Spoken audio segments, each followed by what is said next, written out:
Sir আসতে পারি? এই যে আমার ক্লাসের সবচেয়ে গুণধর ছাত্র, যেমন তার চলাফেরা তেমন তার ড্রেসার নি তার লেখা। এই যে তুমি ঠিক মতো ক্লাসে আসো না, একদম ঠিক মতো লেখাপড়া করো না, তোমার কি ফিউচার নিয়ে কোনো টেনশন হয় না? স্যার আপনি কনফুসিয়াসের নাম শুনেছেন? শুনেছি।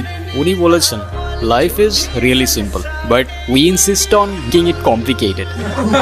চুপ বেয়াদব, ওর সাথে আমি ফাইজলামি করতেছি? আর এটা তুমি কি জুতা পরে আসছো? দেখে তো মনে হচ্ছে বাথরুমের স্যান্ডেল। আসলে স্যার এক্সামের জন্য লেট হয়ে যাচ্ছিল তো, তাই আসার সময় পায়ের সামনে যেটা পাইছি ওটা পরে চলে আসছি। আমি আসলে চাই না আমার এক্সামের কোনো ক্ষতি হোক। তোমার মুখে এসব কথা মানায় না। নাও খাতা দিলাম, প্রশ্ন দিলাম, ওই যে ওই চেয়ারে বসে চুপচাপ পরীক্ষা দিও। কলম কি?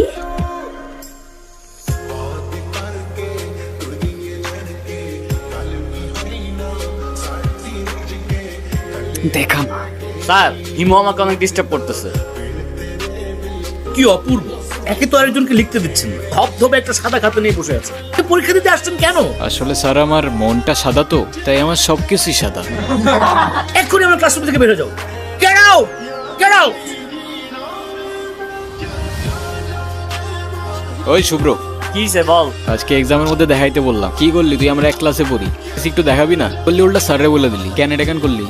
ও তোমাকে কেন দেখাবে? তোমার নিজের কি ব্রেন নাই? তোমার রাস্তা থেকে পড়াশোনা করে আসতে পারো না? আমি তোমার সাথে কথা বলতেছি। অজয়, ও তো ঠিকই বলছে, তুই বাসার থেকে লেখাপড়া করে আসতে পারস না। তুই কিন্তু মুখে মুখে কথা বলতেছিস। করতেছি তো, কি হয়েছে? কি করবি তুই?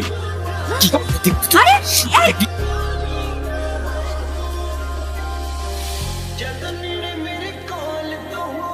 বেয়াদব ছেলে, রাস্তাঘাটে গুন্ডামি শুরু করছো? বস্তির ছেলে কোথাকার। তোমার তো দেখতেই বোঝা যায় যে তুমি একটা বস্তির ছেলে। বেয়াদব কোথাকার। আই চল।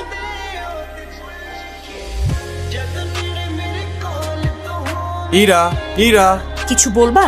তুমি জানো না কি বলবো? আমি তোমাকে আগেও বলছি, এখন আবার বলছি, তোমাকে আমি পছন্দ করি না, কোনোদিন করবো না, তা শেষ। প্রেম যেহেতু করবাই না, প্রেম করে যেটা করতাম সেটা করে ফেলি। আরে কি আশ্চর্য!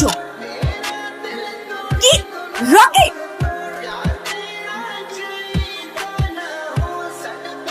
তোর সাহস কত বড়? আমি নিজে যতই খারাপ হই না কেন, আমার তো মা নাই, তোর তো আছে। একটা মেয়ের সম্মান কই থাকে তুই জানোস না? এরপর থেকে যদি এরম করার কথা কখনো ভাবস, তোরে কেমনে ক্যাম্পাস থেকে বের করতে আমার খুব ভালো করে জানাস। জানা। হিমু, ধন্যবাদ তোমাকে। তোমার জন্য আসি নাই আমি, আমার তো ছোটবেলায় মা মারা গেছে, কিন্তু আমি ছোটবেলা থেকেই দেখছি আমার বাবার আমার মায়ের জন্য কতটা সম্মান আছে। আমি নিজেও যতই খারাপ হই না কেন, আমার বাবা আমারে শিখাইছে মেয়েদের কেমনে সম্মান করতে হয়। না হলে সেদিন তুমি চর মারার পরও চুপ থাকতাম না।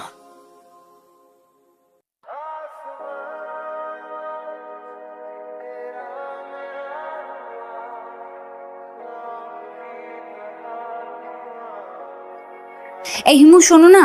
কি হয়েছে? তুমি আমার রাস্তা আটকাচ্ছ কেন? সেদিনের ব্যবহারের জন্য আমি এক্সট্রিমলি সরি। সরি। তুমি আমার কাছে মাপ চাচ্ছ কেন? তুমি কোনো দোষ করছো? এ শরৎ, তোমার সাথে কোনো কথা বলার ইচ্ছা নাই আমার। আমি না বুঝে ভুল করে ফেলেছি, সরি বললাম তো। মাফ করলাম। আচ্ছা ঠিক আছে, তাহলে আমরা এখন ফ্রেন্ডস। আচ্ছা, ফ্রেন্ডস।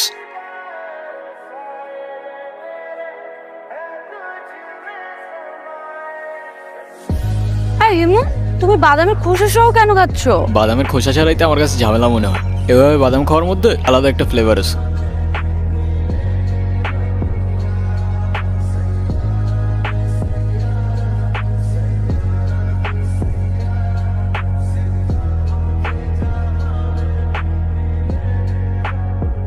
এরা, আমার না মনে হয় এখন যাওয়া উচিত, বাবার শরীরটা খারাপ।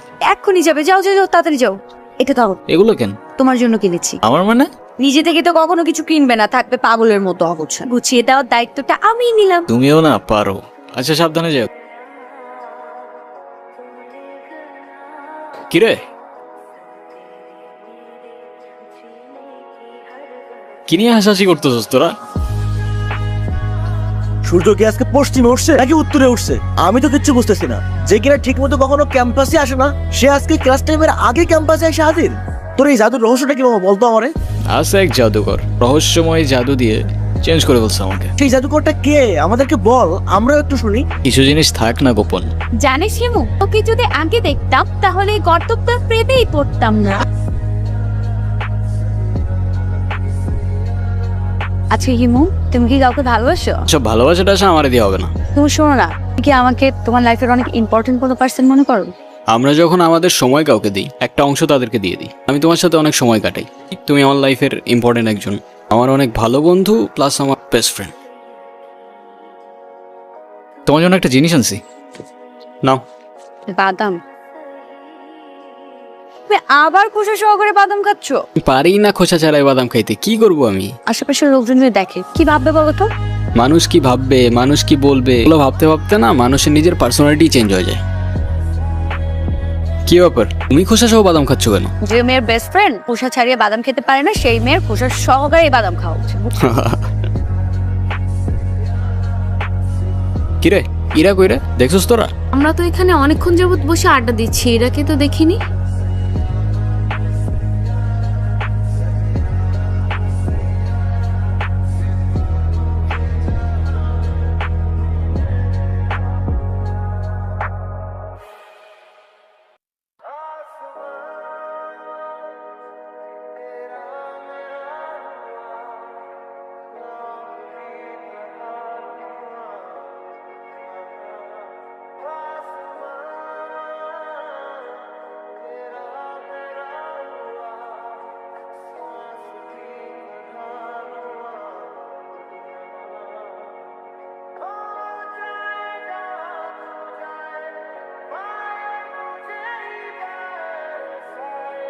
হ্যালো হিমু, আমি এতদিন তোমাকে কতগুলো কল দিছি, কি হয়েছে তোমার?